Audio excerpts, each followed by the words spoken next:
Soal dukungan kepada Anies, saya ditanya apa alasannya. Saya akan menulis lebih panjang nanti pada kesempatan lebih longgar. Tapi untuk kali ini saya katakan, biasanya saya pada saat menentukan pilihan capres itu bersandar pada dua kata kunci, konstitusi dan korupsi.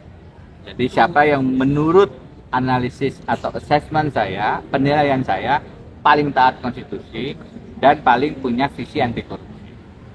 Kita semua mungkin punya pandangan, kita mungkin semua punya perbedaan, silahkan bebas sepanjang kita memilih berdasarkan rekam jejak kita dan kita bisa pertanggungjawabkan.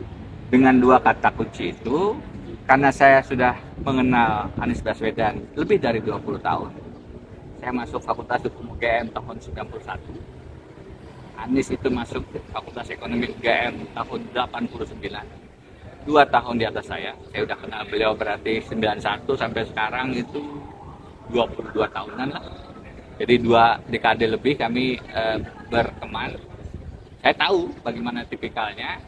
Jadi saya tidak yakin ini adalah bapak politik identitas. Bagi saya itu adalah kampanye buzzer rupiah, buzzer RP saja.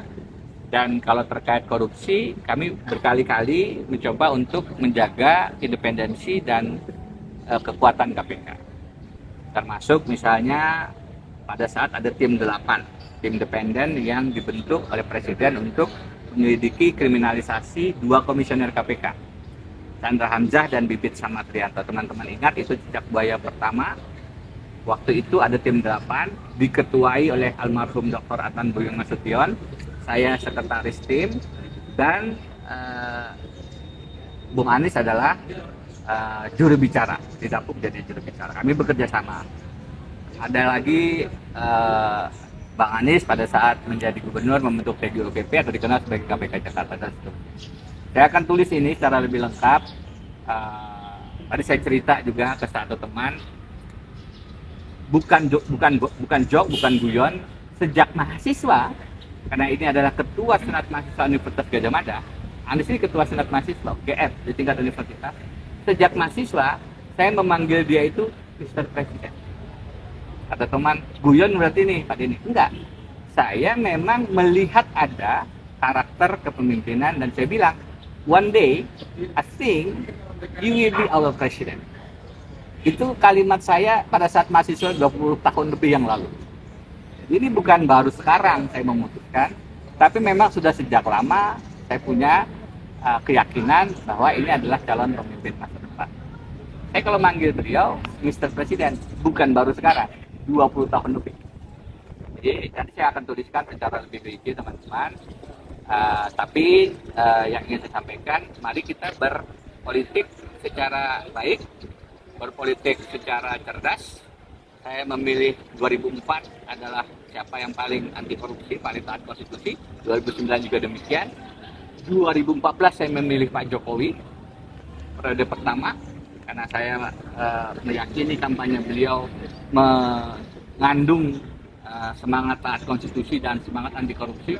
Meskipun saya kemudian kecewa dan tidak memilih lagi di tahun 2019.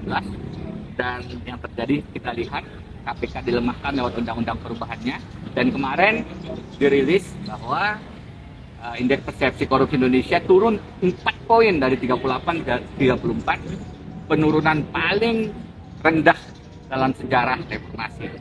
Bagi saya itu adalah konsekuensi akibat langsung dari dilumpuhkannya KPK. Jadi dengan segala hormat, saya pernah memilih beliau di periode pertama, tapi kecewa atas perjalanan agenda pemberantasan korupsi dan tidak memilih lagi tahun 2019. Sekarang saya punya keyakinan bahwa amanat ini bisa saya titipkan kepada Anies Baswedan dan tentu kita bisa berbeda, tapi mari pertanggungjawabkan pilihan kita secara logik, rasional, tidak hanya emosional atau bersifat saja. Apalagi karena hanya melihat berita-berita yang tidak jarang, sayangnya harus kita klarifikasi kepada rakyat. Saya sampai di situ dulu teman-teman untuk yang Pak Mahfud. Nanti akan saya kirimkan rilis tertulisnya. Jadi kalau teman-teman berkenan mungkin kita bisa tukar-tukaran nomor WA supaya kami bisa membagikannya. Terima kasih banyak.